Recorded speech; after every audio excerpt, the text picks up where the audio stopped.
show real potential for this gig.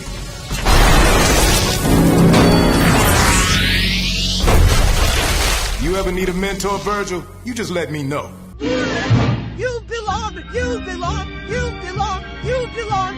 the Merry Marble Marching Society. March along in the song of the Merry Marble Marching Society.